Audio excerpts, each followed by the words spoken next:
She leans in, voice low. There's something in your drink. In the bar mirror, a beige jacket peels away as a second man blocks the lobby camera.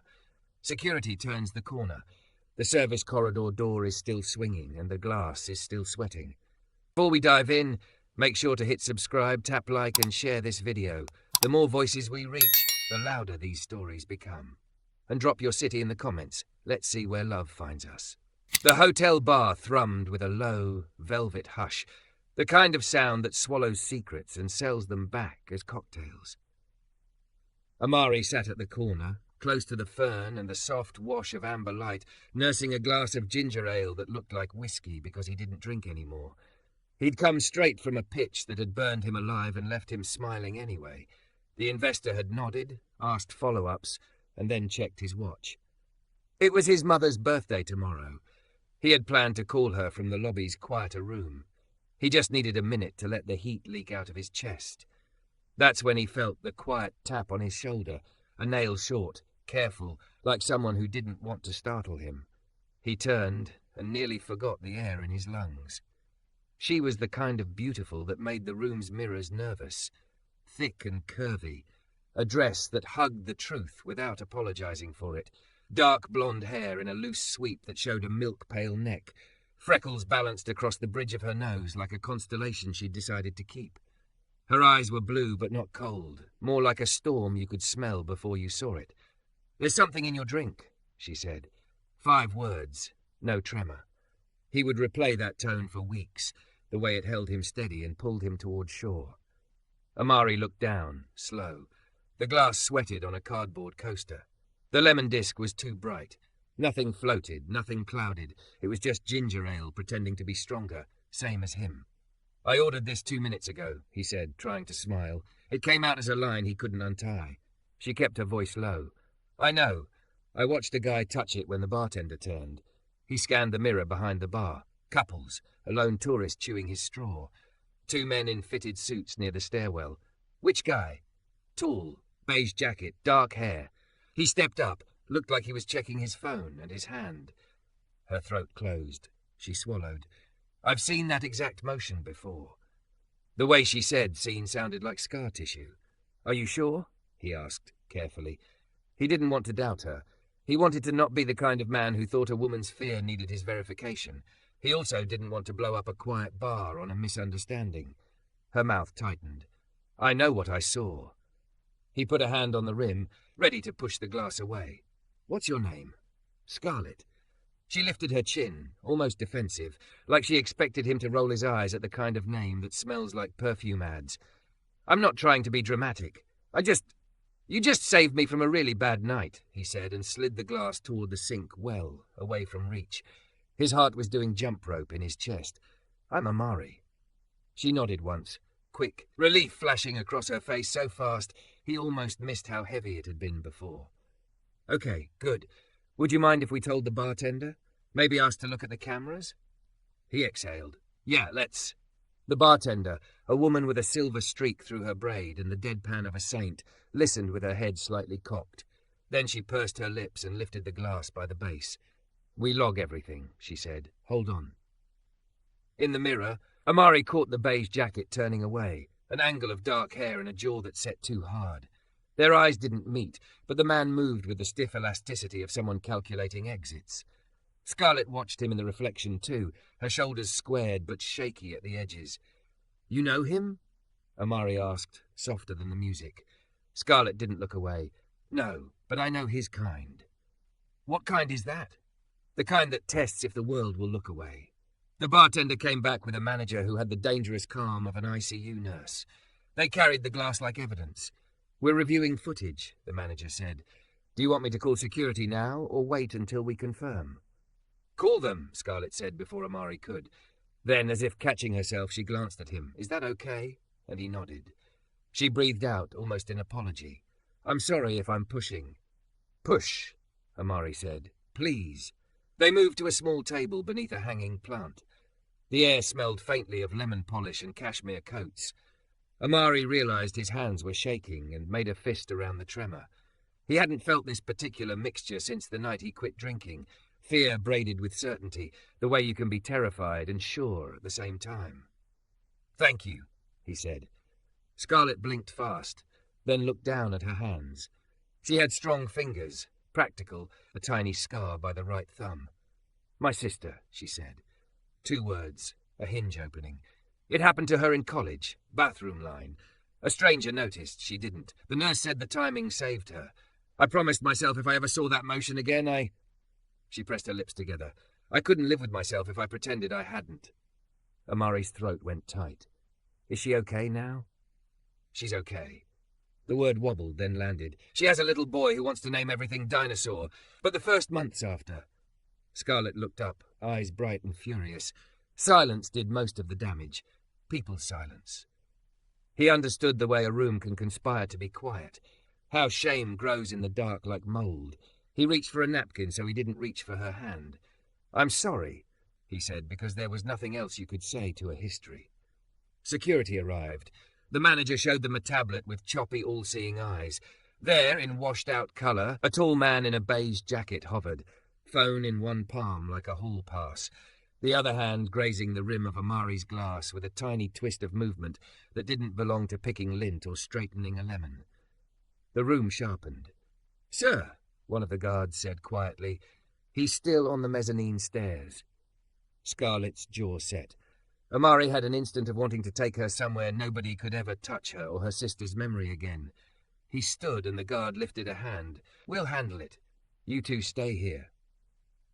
"Respectfully," Scarlett said, voice steady, "I'd like to give a statement." "You will," the manager promised. "Just please stay visible." They watched as the beige jacket glanced down, clocked the 2 guards, and chose flight instead of conversation. He moved quick, cutting toward the side exit. Another guard intercepted him near the service corridor, and for a moment it looked like the man would breeze right by with a laugh and a mistake, the kind everyone forgives, so they don't have to think about it. Then something in the guard's posture made the man stop. Scarlett let out a breath that sounded like a surrender she'd kept under her ribs for years. "Okay," she whispered. "Okay."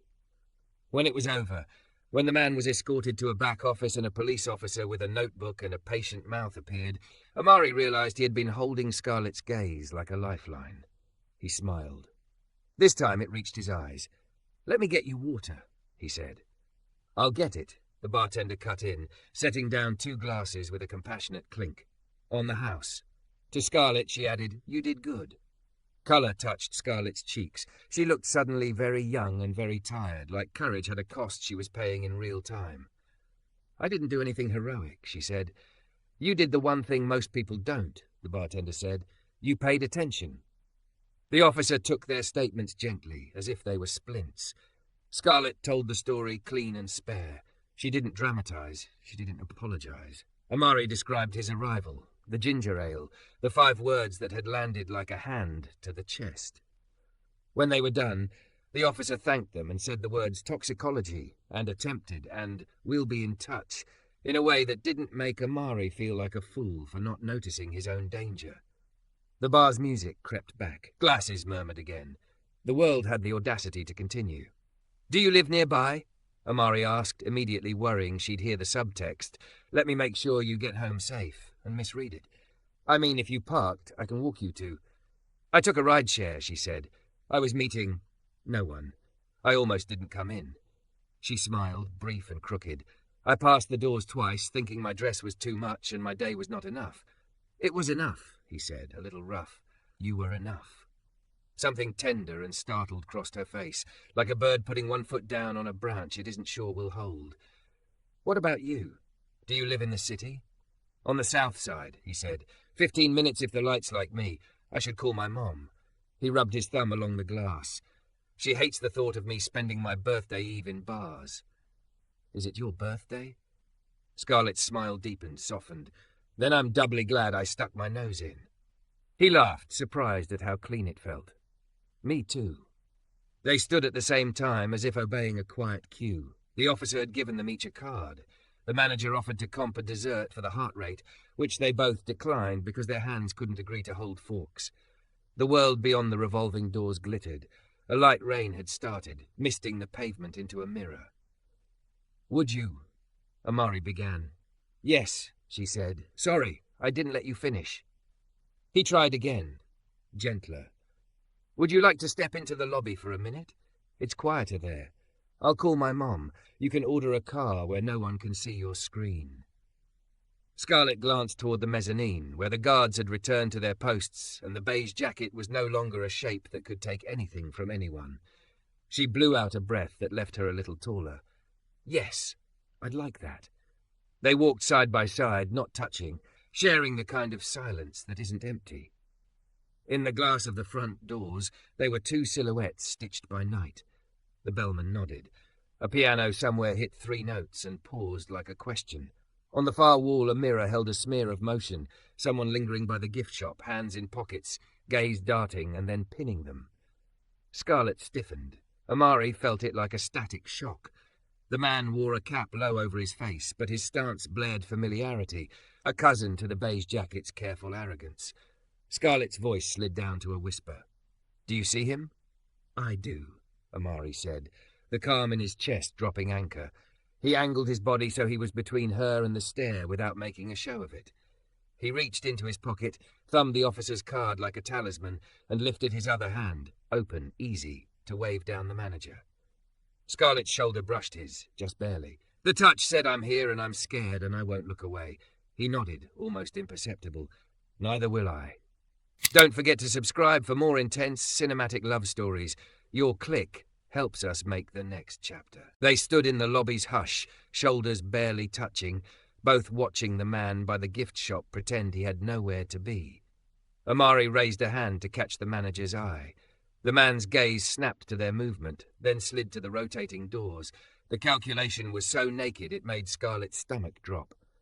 The manager arrived with the same ICU nurse calm as before, a radio clipped to her blazer. "You see someone?" she asked without looking away from the man. Scarlett nodded. "Cap, hands in pockets. He's been tracking us since we left the bar." "Understood." The manager keyed her radio. "Gabe, Tyler, lobby gift shop now." The man didn't bolt. He drifted, casual the way a cat looks casual before it pounces. Scarlett felt the old electricity climb her spine, the body's quick math, run, fight, freeze. She breathed in for 4, held for 4, released for 6, the way her sister's therapist had taught them both. Amari mirrored her without comment. It steadied her more than the breathing. 2 guards eased into the man's orbit, polite as ushers. The conversation was soft and short. The man smiled, showed his phone, did a little shrug. Then Gabe gestured toward a camera. The man's smile thinned. He looked once at Scarlett. Nothing like recognition, just a flinty irritation that landed like grit in her eye, then let himself be walked toward the staff corridor. Scarlett only realized she'd been gripping Amari's sleeve when he moved, and she let go. "Sorry." "Don't be." His voice had sand in it now, something rougher than fear. "You okay?" She nodded, then shook her head, then nodded again. "I hate that my hands shake after," she said, lifting them slightly. "Not during, after." "That's the receipt," he said. "Your body showing you the bill and paying it." She huffed a laugh she hadn't meant to. "That's not wrong." They found 2 chairs near a low table with magazines no one ever read. The piano in the lounge tested a phrase and left it unresolved, like the night itself. Amari pulled his phone, thumb hovering over his mother's contact. "You should call her," Scarlett said. "Let her hear your voice." He smiled, small. "You want to listen to me be a son?" "I'd like to meet the version of you who belongs to someone," she said, then flushed at her own boldness. "If you want." "Yeah," he said. "I want." He hit the button and stood, pacing a step away for privacy he didn't really take. The call connected on the second ring. "Mama," he said, and the word softened everything about him. He explained in a few clipped sentences, the way you do when you're trying to be calm for someone who taught you what calm looks like. He didn't minimize. He also didn't spill. He promised to come by tomorrow with a cupcake. He listened. He laughed softly at something she said. When he hung up, his eyes were warm and damp in a way that made Scarlett want to look and not look at the same time. "She said to tell the lady thank you," he said, "and God was showing off when he made you." Scarlett's cheeks went hot. She put a hand to her chest, surprised by the ache behind her sternum. "Tell her I said she raised a good man." "Already did," he said. Then, more tentative, "Do you want to call anyone?" Scarlett thought of her sister, Leah, asleep on the other side of town under a nightlight. Her son insisted they keep on for the dinosaurs. She thought of the last time she'd called her father after a scare, how he'd asked what she was wearing. She thought of her ex, who would have made this about his bad day. "No," she said, and heard the decision land. "Not tonight." "Okay." He rubbed his thumb over the edge of his phone. "You said you almost didn't come in." She tried for a lighter tone and almost made it. "I've been practicing being seen and not hating it." She looked down at her dress, the one she'd talked herself into and out of 3 times. "Some nights I'm better at it than others." "You were very seen when you said those 5 words," Amari said, in the best way. Something eased in her chest at the matter-of-fact way he said it. "I keep replaying it," she admitted. "The moment I could have told myself I imagined it." Her mouth tightened. "That's when most damage gets done, right? In that shrug." He nodded. "Silence did most of the damage," he echoed her from the bar, and she felt the echo bind them. "To me, too," he added, surprising her. She waited. "I stopped drinking last year," he said. "It snuck up on me, then it didn't. Everybody laughed it off because I'm the funny one. I laughed it off because it meant I didn't have to look too close. Then my mom found a bottle in the laundry hamper and didn't tell me she found it. Just left it on the dryer like an altar. Silence with lights on." He breathed out a smile. "I quit the next day." Scarlett stared at him and saw not the performance people put up for strangers, but the scaffolding. "I'm proud of you," she said, surprised at how fiercely she meant it. "Me too," he said, equal parts shy and steady. "And tonight—" He looked at the lobby cameras, the guards, the door they'd walked through. "Tonight I keep thinking, if I'd been drinking, I would have already taken a sip. I would have argued with you slower. I would have been a little dumber." Those 5 words. He didn't finish the sentence. He didn't have to. A detective in a grey suit approached with the manager in tow. He introduced himself as Detective Ramos, showed a badge that had seen a lot of nights, and took a seat on the coffee table's edge so he could be at their eye level. "We have the gentleman from the bar and the one from the lobby in separate rooms," he said. "They're claiming they don't know each other. We're pulling all camera angles. We'll ask you to review some stills in a minute." Scarlett nodded. "Of course." Ramos studied them for a beat, some calculus of compassion and procedure. "I want to say something that may sound strange," he said. "In situations like this, most people don't say anything until it's too late. You disrupted a pattern. Whatever comes of tonight, that matters." Scarlett's throat pinched. "Thank you," she managed. When Ramos left, Amari watched the elevator doors swallow him. "You changed the room," he said. "Not just tonight. For tomorrow, too." Scarlett felt it then. The shift she wouldn't have noticed if the night had kept sliding by. Something heavy she'd carried a long time had set itself down. The weight wasn't gone, but it was no longer asking to be the only thing that defined her. She pressed her palms together. "Can I tell you something I've never said out loud?" she asked. He turned to her. "Please."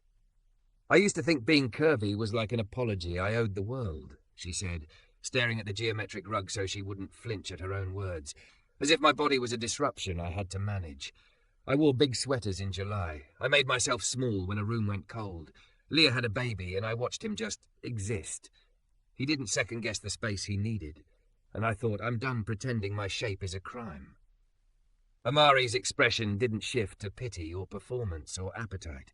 It stayed human. "I'm glad you're done," he said. "You are not a disruption. You're the correction." Tears blurred the edges of her sight.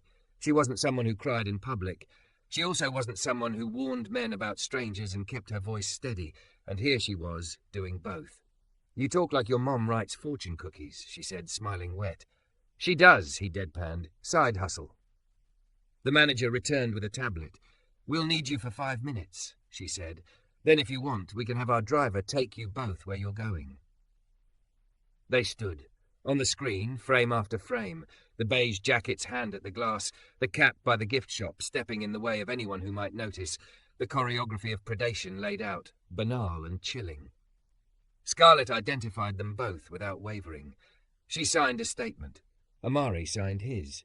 The room smelled faintly of printer ink and lemon. It felt like a place where things were named correctly. Back in the lobby, the hour had thinned. Rain stitched the streetlights together outside. The bellman yawned into a fist like a gentleman.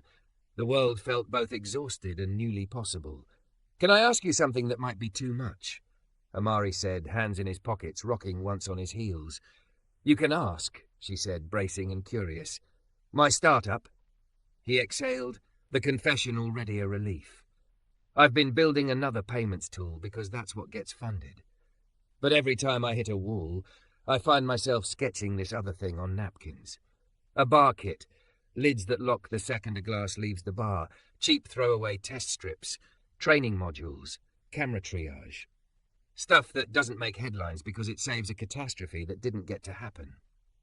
He looked slightly embarrassed, like he was showing her a half-finished drawing. Tonight made me think I should stop treating the napkin like a side quest. Scarlett stared at him like he'd set a candle in a room she hadn't admitted was dark. "Do it," she said, no hesitation.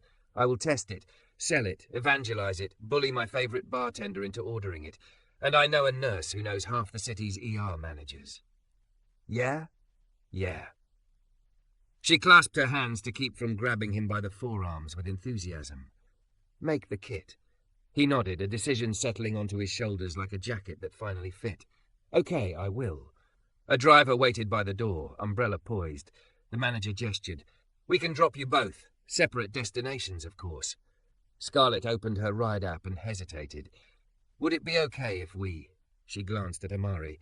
"If we shared the car to the corner by the river? I'm 2 blocks from there. You can hop out first if it's closer."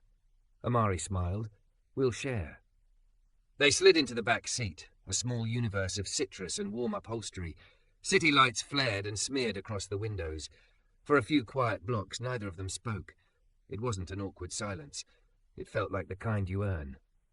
When they reached the corner by the river, the driver slowed. The rain had softened to a mist that turned headlights into halos. Scarlett's building glowed 2 streets away. She looked at it, then at Amari. "Can I walk you the rest of the way?" he asked. "I don't want to overstep." "You wouldn't," she said. "But you should get home, birthday eve, boy. Your mom will want proof you slept." He laughed. "She will."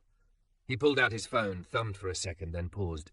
"Is it okay if I—" "Yes," she said, already typing. They exchanged numbers. His contact popped up as Amari, ginger ale. Hers as Scarlett, said the 5 words. "I'll text you when I'm inside," she promised. "I'll answer," he said. "Always." She stepped into the rain, looked back once. His hand lifted in a small wave, palm open. The car pulled away, taillights dissolving into the wet night. Scarlett walked the last blocks, shoulders back, footfalls brave. Halfway to her door, she felt it hit, the click inside her chest she hadn't known she'd been waiting for. Not a rescue, not a romance she was required to perform. A decision, to stop making herself small so other people's shadows could stay large. Her phone buzzed. A text from an unknown number. "Home. Cupcake tomorrow. Thank you, truly." She smiled, typed back. "Home in 2. Waiting on dinosaurs to approve sleep." At her building, the night manager held the door. "Good evening, Miss Rowe." "Good evening," she said, surprised at how steady her voice sounded. She took the stairs because she wanted to feel her legs be strong.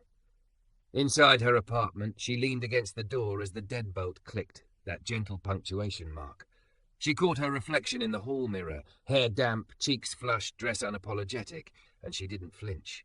Her phone chimed again, a second text from Amari, a photo of a napkin sketch, oval lids, a strip like a litmus tongue, a list titled, "What Saves the Thing That Didn't Happen?" Scarlett laughed, sudden and bright, alone in her quiet kitchen. "Okay," she said to the room, to the rain, to the shape of her life. "Let's change it." On the other side of the city, a man in a beige jacket stared at a too bright television and didn't like the way the mirror over the mantel watched him back. And in a downtown office with all its lights off, a motion sensor caught a brief flare. A guard passing through, checking that the doors were locked and the night was, for once, on the side of the people who had refused to look away. Morning folded itself over the city like a warm towel. Amari showed up at his mother's door with a cupcake in a paper box and a quiet he didn't feel obliged to break. She opened with flour on her cheek, kissed the side of his head, and made the sign of the cross over a son already blessed by the simple fact of still being here. "Sit," she said, ushering him to the table that had hosted every good decision he'd ever made. "Tell me again." He did, in clean lines, the way a story wants to be told when it's too sharp to hold in fistfuls. The bar, the hand, the glass, the 5 words. He told her about Scarlett, how her voice had steadied itself long enough to steady him, and about the detective with the patient mouth, the guards who didn't blink, the napkin sketch that now lived on his phone like a dare. His mother listened with the bone-deep attention of a person who once held you before you knew language. When he was done, she tapped the cupcake box, then him, then the table, as if blessing everything that had been touched by the night. God didn't just show off, she said. He outsourced. Her eyes crinkled.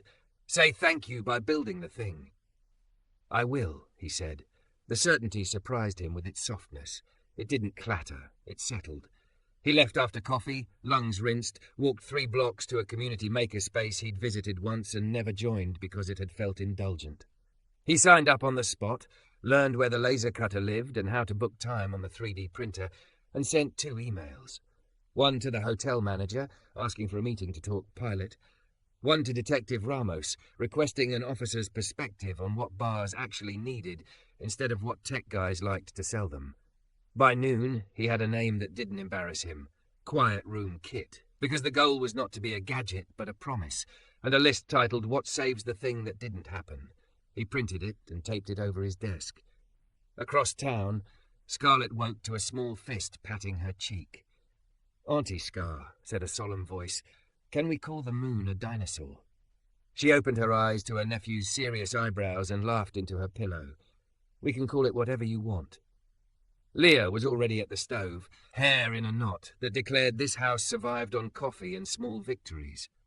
You were out late, she said, not prying exactly, just setting a plate beside the pan. Scarlett told her, too. The story came more ragged in the retelling, because this was the house where she could unspool the parts that still snagged. The man by the gift shop, the memory of freshman year phone calls with Leah when words like talk screen had to be learned fast, the choice to walk into a room in a dress that did not apologize. Leah set down the spatula and folded Scarlett into a flower-smelling hug, one hand firm between her shoulder blades. I'm proud of you, she said into Scarlett's hair. And I love this dress. I love this dress, Scarlett said back, surprised at the steady truth of it. When they sat down, her nephew told the salt shaker it was a friendly stegosaurus and renamed the fork T-Rex who learned manners. Somewhere between the middle of the toast and the last of the scrambled eggs, something in Scarlett that had been clenched for years simply released. Not as a dramatic tear or a vow shouted at the ceiling, as a decision so quiet it felt like breath. I will not make myself small. She left Layers with a bag of leftover muffins and a list of contacts. Nurses, a bar owner who kept a baseball bat under the counter, a social worker who did night rotation at the ER. In the rideshare, she typed a text to the hotel manager offering to speak to staff about what bystander intervention looked like between a bar stool and the lobby. Then she wrote to the bartender with the silver streak, who answered in 2 minutes flat. Yes, please, we start at 4. The city met them where they were. 2 days later, they gathered in the hotel's back room. Bartenders, servers, the kind of staff whose kindness is never printed on the brochure. The manager handed out coffee. Detective Ramos came in plain clothes, hands free of notebook this time. Amari rolled in with a tote of prototypes, lids that clicked and sealed, a stack of laminated cue cards with questions to ask. Do you know this person? Can I walk you to your ride? A strip that changed colour when it met certain agents, a small sign for the bar that read, We Notice, which, for reasons none of them could articulate, made everyone stand a little taller. Scarlett stood at the front with the microphone no one turned on. She demonstrated how to step between a hand and a glass without making a scene a spectacle, how to address the person at risk without disciplining them for being at risk, how to speak to the person whose hand hovered where it shouldn't, as if the whole room had eyes, which now it did. She expected to shake. She didn't. Her body remembered the lobby, the breathing, the steadiness of Amari mirrored beside her, the feeling of paying attention like a tithe you give to the living. Silence did most of the damage in my family, she said to a room that didn't blink. We are not doing that here. They ran drills the way restaurants run fire codes. 5 minutes of practice for a lifetime of emergencies that never get to happen. The lids clicked. The strips bloomed a warning colour when dipped into demo solutions. Staff took turns scripting gentle, firm phrases that didn't escalate but also didn't wink. Ramos added 2 lines that made heads nod. Use names when you can, and call things what they are.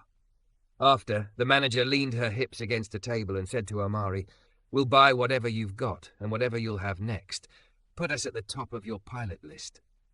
"I will," Amari said, heart climbing into his throat. He looked at Scarlett, and the look wasn't a trumpet or a vow. It was a recognition. We are already in this together. By the end of the week, 3 more bars had signed on. A nurse from Leah's list connected them to a coalition of ER staff who offered to collect anonymous data points to prove the kit's quiet math worked. A small local paper ran a piece with a photo of the sign.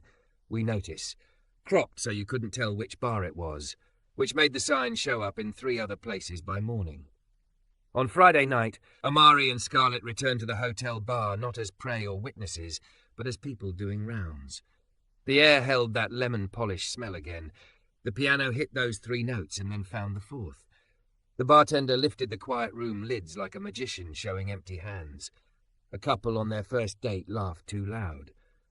A woman in a navy blazer ordered a seltzer and watched the strip bloom pale and safe. Halfway through the night, something small but holy happened. A college kid in a thrifted jacket froze when he saw his friend's glass unattended, picked up a lid from the new stack, capped it, and turned to the bartender to say, "Hey, can we swap this out?" No fuss, no speech, just the hinge of a new normal swinging open without creak. Scarlett felt tears spring like someone had turned a faucet just a little.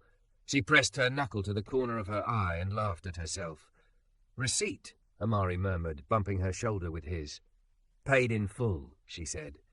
Detective Ramos slid onto the empty stool beside them near closing.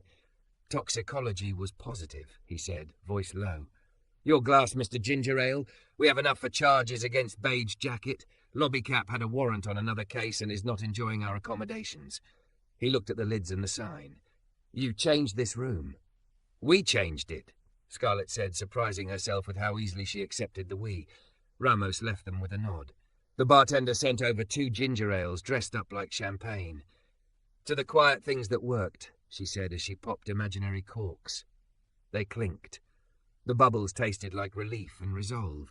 After last call, the manager offered them the side door to the river walk, a ribbon of light unspooling along dark water. They stepped into the night and into that particular kind of silence that feels earned, not empty.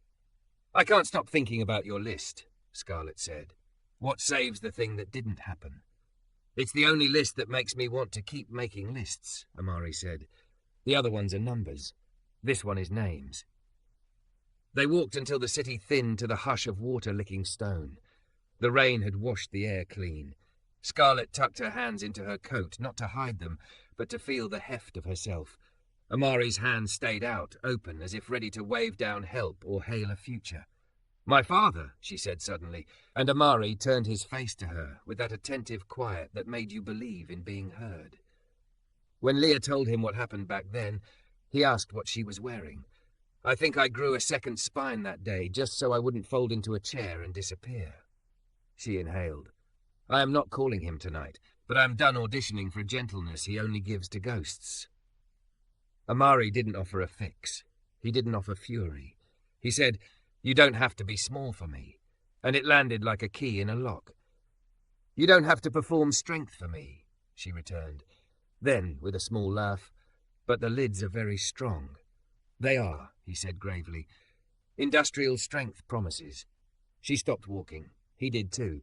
The river made their faces lanterns. "I don't know what we are yet," she said, because the truth felt like the only gift worth offering after a week of naming things correctly. "I know that last night changed the city's temperature 1 degree, and I know you feel like the exact weather that lets things grow." His inhale was audible. "I don't know either, but I know when you said those 5 words, you saved my life, and when you said the rest of your words, you changed yours. I'd like to be here for both." They stood there, two silhouettes stitched by water and light, not touching because not touching was also a form of reverence. Then, carefully, he reached for her hand. She let him take it. Their fingers laced, not like a claim, but like a plate. Behind them, the hotel spun down to its midnight hum. Inside, the new lids waited in stacks, the test strips zipped in their pouches, the sign a small sentence doing big work. In the hallway near the staff room, a printed list had been taped beside a clock-in screen. What saves the thing that didn't happen? Below it, in a looping hand, someone had added a line. We do. Scarlett walked home later with her shoulders square, and when the deadbolt clicked, it felt like punctuation, not fear. In the mirror, she was a woman who took up space and left room for others to, too. Her phone buzzed. A photo from Amari, a prototype lid with a tiny engraved phrase along the rim, a private joke made public. We notice. She held the phone to her chest and closed her eyes. Me too, she whispered to the room, to the river, to the versions of herself she had retired. Then she typed back just 5 words, the ones that had opened everything. There's something in your drink. And even through the phone, he understood that what she meant now was, there's something in your life. It's courage. It's yours.